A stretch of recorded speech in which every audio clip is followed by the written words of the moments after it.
Selamat siang Indonesia. Anda menyaksikan seputar Bali terkini pukul 14 WITA bersama saya Walid Sostika. Pemerintah Kabupaten Badung akan menyertakan modalnya pada Bank Pembangunan Daerah Bali hingga mencapai 1,1 triliun rupiah hingga tahun 2017 mendatang. Dengan tambahan penyertaan modal tersebut, mestinya kesejahteraan masyarakat Badung akan terjamin dalam jangka panjang.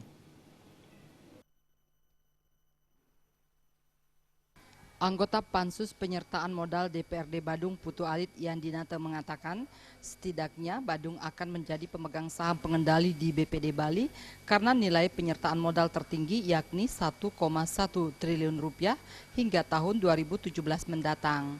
Penyertaan modal saat ini sudah mencapai 500 miliar rupiah lebih pada tahun 2014 lalu.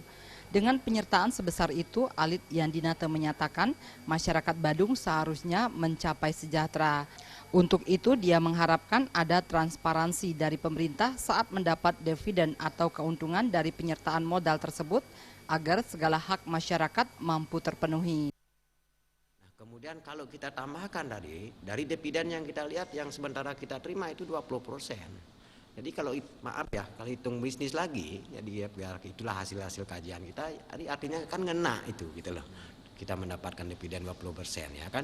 Dan kemudian kita tambahkan lagi dengan 600 miliar ya 1 triliun 1,1 triliun itu artinya apa? Artinya begini, berarti ada dividen lagi di tahun berikutnya yang merupakan pendapatan asli daerah. Di samping itu kita akan mengejar target saham pengendali yang dimaksud di sini sekurang-kurangnya CSR yang dimiliki oleh BPD kita akan kembalikan kepada masyarakat kita di Badung. Kita akan arahkan di mana kan itu. Alit Yandinata menambahkan saat ini infrastruktur di Kabupaten Badung masih membutuhkan perhatian lebih dari pemerintah. Demikian seputar Bali terkini kali ini. Nantikan informasi menarik kami dalam seputar Bali terkini 1 jam mendatang. Salam Indonesia.